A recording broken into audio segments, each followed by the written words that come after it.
Welcome to 99 TV. నేను ప్రియాంక.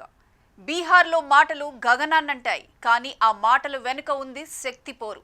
తుపాకీ versus laptop, ఇదే ఇప్పుడు బీహార్ ఎన్నికల అసలు నినాదం. ఎవరు గెలుస్తారో కంటే ఎవరు చివరి నిమిషంలో గేమ్ మార్చుతారన్నదే ఇప్పుడు సస్పెన్స్. బీహార్ అసెంబ్లీ ఎన్నికలు రెండో దశ ప్రచారం ముగిసింది. 122 స్థానాలకు నవంబర్ 11న పోలింగ్, 14న ఓట్ల లెక్కింపు. మొత్తం 243 సీట్లలో 121 స్థానాల్లో ఇప్పటికే తొలి దశ పూర్తి. మొదటి దశలోనే రికార్డు స్థాయిలో 65% పోలింగ్. అంటే ప్రజల్లో ఉత్సాహంతో పాటు ఉత్కంఠ కూడా ఉంది. ప్రచారం చివరి రోజు బీహార్ రాజకీయ వేదిక యుద్ధ భూమిగా మారింది. అమిత్ షా, రాజ్నాథ్ సింగ్, శివరాజ్ సింగ్ చౌహాన్ ఎన్డీఏకు బలహీన ప్రాంతాల్లో పుష్కలంగా సభలు, రోడ్ షోలు.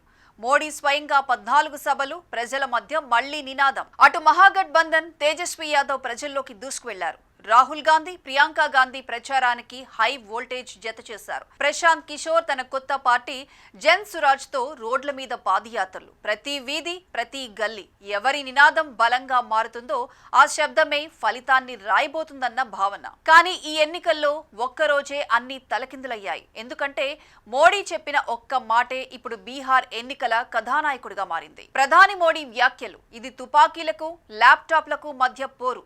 ఆర్జేడీ వస్తే మీ పిల్లలకు తుపాకులు వస్తాయి, ఎన్డీఏ వస్తే ల్యాప్టాప్లు, పుస్తకాలు, బ్యాగ్లు వస్తాయి.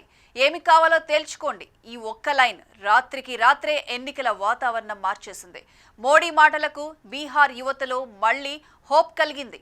ఆర్జేడీ క్యాంపెయినర్లు తేజస్వి జట్టు ప్రతిస్పందించక ముందే మోడీ ఎఫెక్ట్ దావానంలా వ్యాపించిపోయింది. ఇదే సమయంలో సోషల్ మీడియాలో ఆర్జేడీ నేతల పాత వ్యాఖ్యలు, తుపాకులు ఇవ్వాలి అంటూ వైరల్.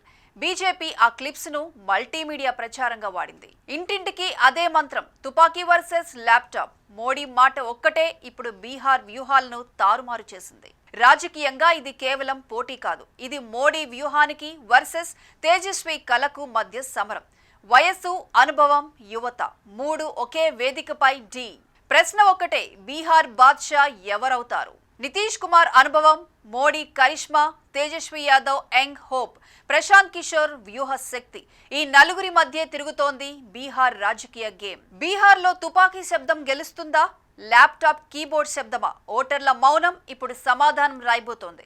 ఫలితం ఏదైనా కావచ్చు, కానీ ఈ ఎన్నికల తర్వాత బీహార్ రాజకీయ చరిత్ర మళ్లీ ఒక కొత్త అధ్యాయాన్ని తెరవబోతోంది. మోడీ మంత్రం పనిచేస్తుందా, లేదా తేజస్వి కల నిజమవుతుందా? కుర్చీ కోసం కాకుండా బీహార్ భవిష్యత్తు కోసం ఈ పోరాటం. ఫలితం చెప్పేది ప్రజలే, కానీ ప్రశ్న మాత్రం ఇంకా అదే, అతడేనా బీహార్ బాద్షా?